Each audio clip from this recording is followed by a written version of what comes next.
നമസ്കാരം. ഇന്ത്യയിലെ FCRA ഭേദഗതിക്കുള്ള ബില്ലിന്റെ അമെന്റ്മെന്റ് വരുമ്പോൾ വിഷമം അമേരിക്കക്കാർക്കാണ്.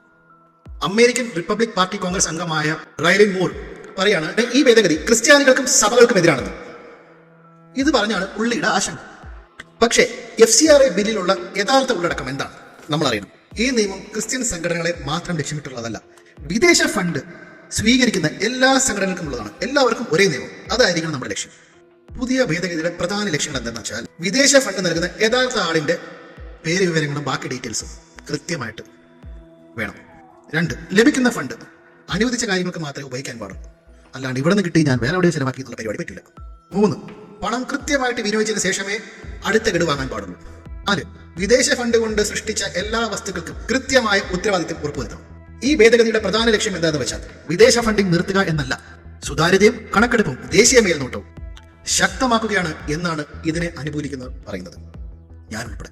എന്നാൽ ചിലർ പറയുന്നു വിദേശ ഫണ്ടുകളും ഇന്ത്യൻ ഫണ്ടുകളും ചേർത്ത് നിർമ്മിച്ച വസ്തുതകൾക്ക് കൂടുതൽ വ്യക്തത വേണമെന്നാണ് ചിലർ പറയുന്നത്. അതൊക്കെ ഗോയിങ് ഫോർവേഡ് വരും. അപ്പോൾ എൻ്റെ ഒരു ചോദ്യം, ഇന്ത്യയുടെ ആഭ്യന്തര കാര്യങ്ങൾ അമേരിക്കയ്ക്ക് എന്ത് കാര്യം? ട്രംപ് ആയിക്കോട്ടെ ആരായിക്കോട്ടെ, ഇവനൊക്കെ എന്ത് കാര്യം? അവന്റെ വീട്ടിലെ പരിപാടികൾ നോക്കുക, ഇവിടുത്തെ പരിപാടികൾ നമ്മൾ നോക്കും. സോ വിദേശ ഫണ്ടുകളുടെ നിയന്ത്രണം ദേശീയ സുരക്ഷയുടെ ആവശ്യമാണോ അതോ മതസ്വാതന്ത്ര്യത്തിന്റെ ഭീഷണിയാണോ? നിങ്ങൾ പറയും. ജയ് ഹിന്ദ്.